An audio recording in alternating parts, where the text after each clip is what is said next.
What's going on? This is Coach Marcus, and we got some breaking news. You got more NFL players getting suspended for gambling.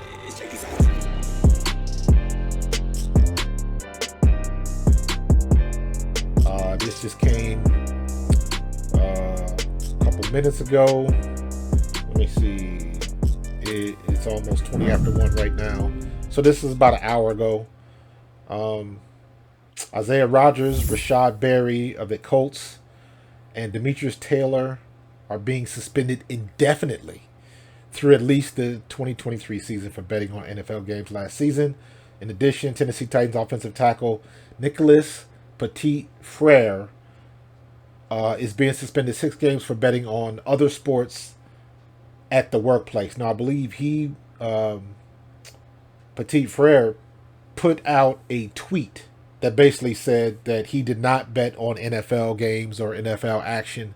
And even after going to the seminars and all that kind of stuff, did not realize what he was doing was wrong. He took full, responsibility for it. And it is what it is. Looks like he's going to get 6 games, I believe.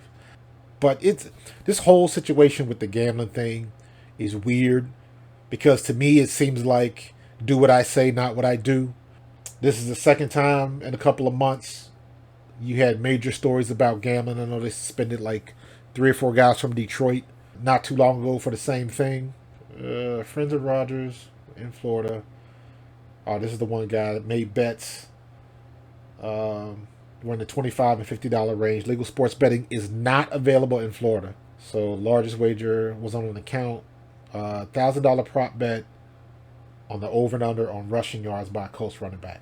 So people are calling.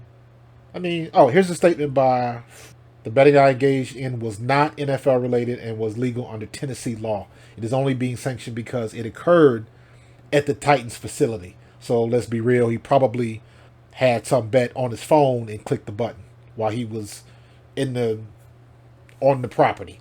I want to apologize to my family, coaches, teammates, and the Titans fans. I have always strived in every stage of my life to follow the rules. I did not knowingly break the rules. Even after attending a league presentation, I was unaware about the specifics around placing bets from a team facility. So, take that for what it's worth.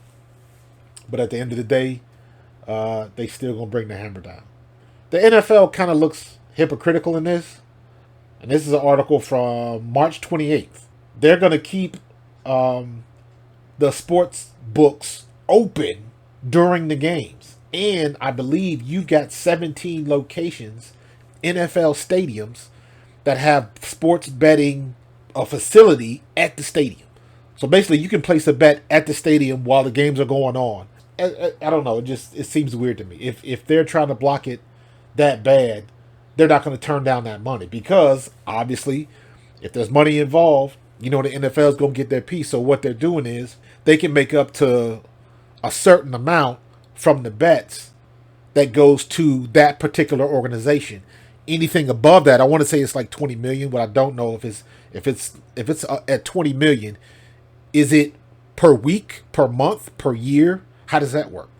Because if you make over that amount, whatever that overage is, they all get pooled and you divvy it out to all of the teams. So all of the teams benefit. So all of the teams can see the money they can make with gambling. It just seems weird that you tell the players, well, you can't gamble at the facility. I understand 100% you do not gamble on the games. You do not gamble on any NFL game or event. Period. That makes sense. But to say that you can't, bet on a Frisbee golf game going on in Nevada at the facility, to me that seems kind of goofy. But I know they want to say, well, we don't want to give the optics of it. We don't even want it to look like somebody made a bet at our facility if something goes left. You know what I'm saying? So I don't know. Some of these guys getting popped. It seems a little suspect to me, but the rules are the rules. They're trying to nip it in the bud, but I don't know. I don't know if they can put the toothpaste back in that tube. So, and like I said, it looks real hypocritical that they're going this hard on gambling, and every NFL stadium, probably within the next 5 years, is going to have gambling at the facilities. Sounds a little suspect to me. I remember this is back in 1993. The big thing was no tobacco. No tobacco on. They had signs in the stadiums and all this kind of stuff. After they finally, which they knew all along, they just started getting public pressure about it. Everybody and their mother knows tobacco, chewing tobacco is not good for you. Smoking is not good for you. But you had so many of these guys in the league that was chewing tobacco. We did it in college, and they would come to the league and chewing tobacco, and then, of course, way back then, they finally came out with some studies that said, hey, this can cause cancer and this is not good for you. And it was probably a couple lawsuits or something like that. So the NFL put the kibosh down, and it was every 5 feet there was a poster saying no tobacco. When you walked into the locker room, there was a big NFL poster very visibly when you first walked into a locker room explaining the do's and don'ts. If they can do that back then, there wasn't a Red Man or a Skull store at the stadium, because that's essentially what they're doing now. So now they're coming hard on the gambling. They don't want the gambling, but they're opening up these gambling houses at NFL stadiums. There's more news coming out. It's weird. I'm looking at this more stuff on ESPN. Is sports gambling allowed? Players are allowed to bet on non-NFL events with legal sports books, but all other league personnel, including coaches, officials, and trainers, are prohibited from all sports betting. All. Where is it allowed? Players may not place bets from any team or league facility, nor when they're on the road with their team. Makes sense? Does this include any wager?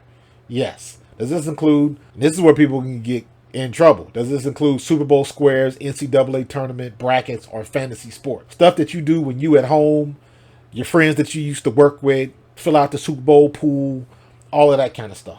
But they can play fantasy sports with some restrictions. See, it's all about, they know how much money these fantasy leagues, it all comes down to the money, man.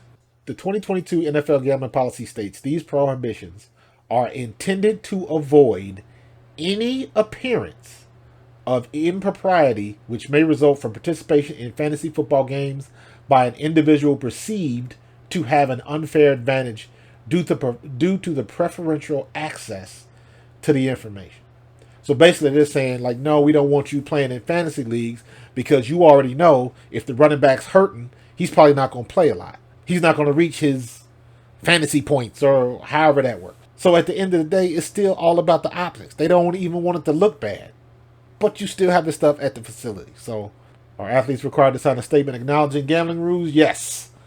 What are the punishments? Well, you see people getting suspended. That's right, the guys from Detroit, Quintez Cephas, CJ Moore, Washington Commander Shaka Toney, forgot about him. The guy from Jacksonville, Calvin Ridley, when he was with the Falcons. So it's, I mean, like, I get it, but it just looks a little suspect that you don't want gambling. You're bringing the hammer down, and everybody's opening a betting facility on location, and the NFL teams are splitting all of this money, all of this revenue that they're going to generate. And rest assured, they are going to make a ton of money at the stadium. Seems a little suspect to me, but that's just my opinion, and I'm sticking to it. I will holler at you guys later. Check out my show, Pro Fan Talk, every Thursday evening at 7 p.m. on A2D Radio. This is my personal channel, Pro Fan Talk, but I have a show, Pro Fan Talk, that goes off on A2D Radio every Thursday at 7 p.m., so you should check it out. Just do the YouTube search, A2D Radio, and you will find us. That's what I call the mothership. I will see you there. Talk to you later.